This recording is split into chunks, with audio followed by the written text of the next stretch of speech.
what we have is a change of policy, and that has been a very big concession and an important one. I fully hear what you're saying. It certainly contributed to our gang problems here in New Zealand, but as you know, going forward, I think we've got a much more sensible policy setting from Australia.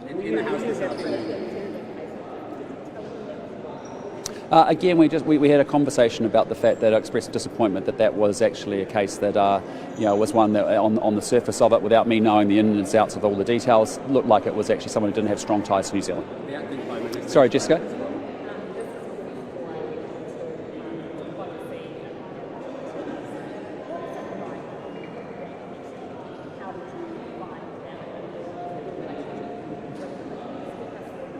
Yeah, look, in fairness, I've actually met with quite a lot of political leaders, even in my time as opposition. So Anthony Albanese and I had met actually in July and had a good meeting there as well before the election. And so that was very natural, very relaxed. We talked about a series of issues that I alluded to around obviously security and defence, certainly around people-to-people connections, the issues we just talked about, but certainly also about how we drive greater economic integration and work as well.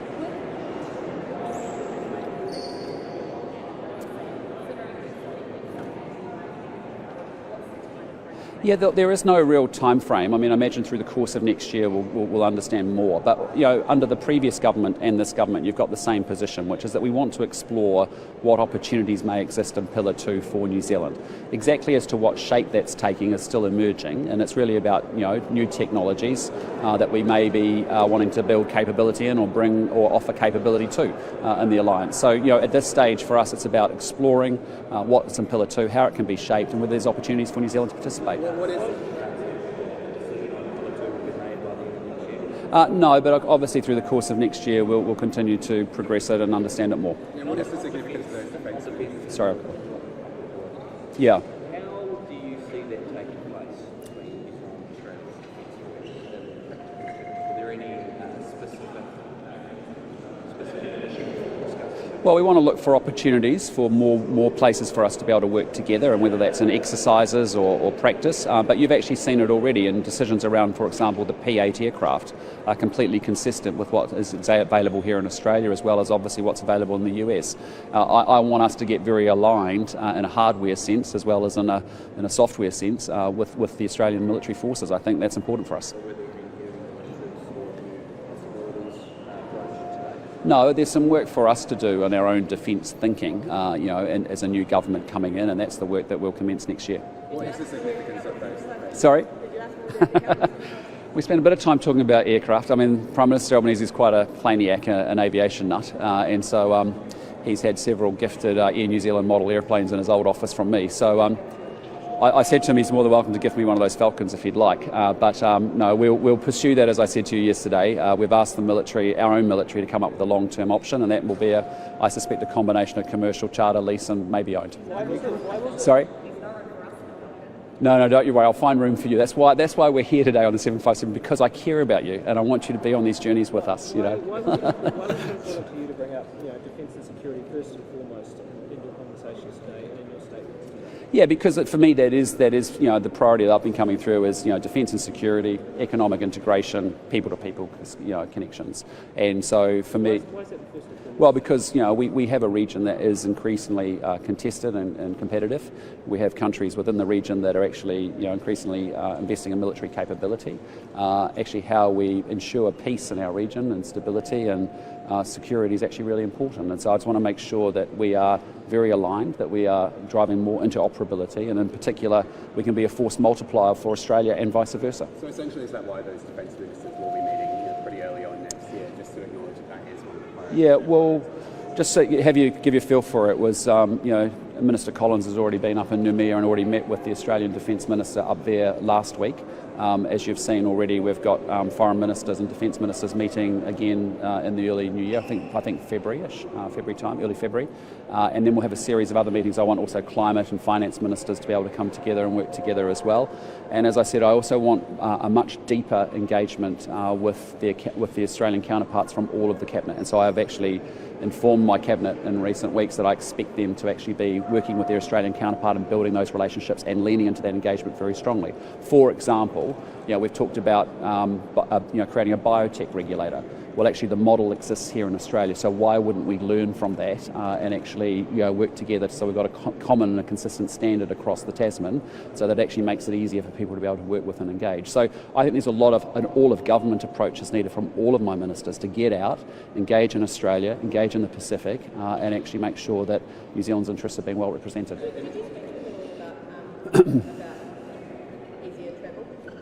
Yeah, I mean, in the economic space, I mean, our real focus is to think about there's opportunities around regulation in particular. It's not particularly sexy or interesting for a lot of people, but actually it does make it easier when you've got so many Australian businesses in New Zealand and New Zealand businesses here that have different reporting requirements, for example, or are working into different regulatory environments. We talked secondly about seamless travel. There's some easy gains that have been made over the last 10 years, but there's probably a few more things that we can do going forward. And then importantly, there's other things that are emerging, like both countries have been struggling with a productivity disease for the last 30 years. And so how do we deal with those issues? How do we leverage technology, AI? How do we think about the regulation of those things? And how can we work together in those spaces? So we want to set some new ambition and some aspiration around the economic agenda because it's not all completed or done. And we certainly want to continue to build those relationships. Yep.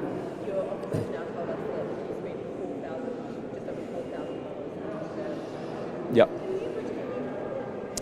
Look, I appreciate it. It's again a commitment that I think is a good one from parliamentarians. I encourage them all to learn te reo. I think, as you heard me in the House yesterday, I know that happens across different groups of MPs, and other MPs have also been funded to actually learn te reo. I think that's a good thing. I don't think we should be against that in New Zealand. I think it's important. Last couple. Sorry? Well, we talk about the greater, the geostrategic deterioration in the region, making sure that it's a contested and a competitive space, making sure that we're acting in our own respective interests, and that's what I'm as a Prime Minister of New Zealand, wanting to make sure that New Zealand's interests are well protected and enhanced, and I want to have a positive agenda for what New Zealand stands for in the world and in our region, and that's what we're going to communicate.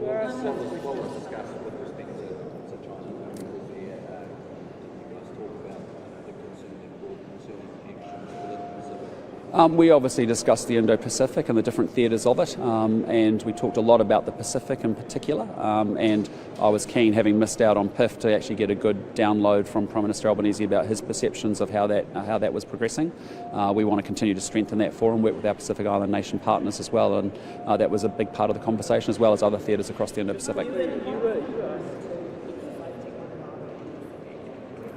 Because I think it's part of who we are, and I think we should. Prime Minister Albanese go back, how would you describe that reunion now that you're Prime Minister? Can you paint us a bit of a picture? Is it old mates? Yeah, it's a really comfortable relationship because we both connected earlier in very different roles in my past life, and we enjoy each other's company. And so it was great to catch up over lunch. I'm sorry it ran a bit late, but we were sort of talking about a whole bunch of stuff, and a lot of it more just personal and relational rather than. You're from different sides of the aisle. Politically speaking, is that ever a bit awkward? And I see that you swapped rugby league jerseys as well. Yeah, we did. Look, I mean, we both love sport, and but I just say, look, irrespective of which political party you come from, just remember where every country has a different centre in its political spectrum. And what I just say to you is, irrespective of our political parties, we're going to work together for the advances of both the countries. So are you saying that Australian Labour is good? It doesn't matter. It really doesn't matter because essentially. No, what I mean by that is you shouldn't judge that just because we're from different parties we can't get along. What we can do is we can get along perfectly well. We're good friends. We have a good, strong personal relationship. We've got very good alignment around the agenda that we want to drive forward for in the next decade.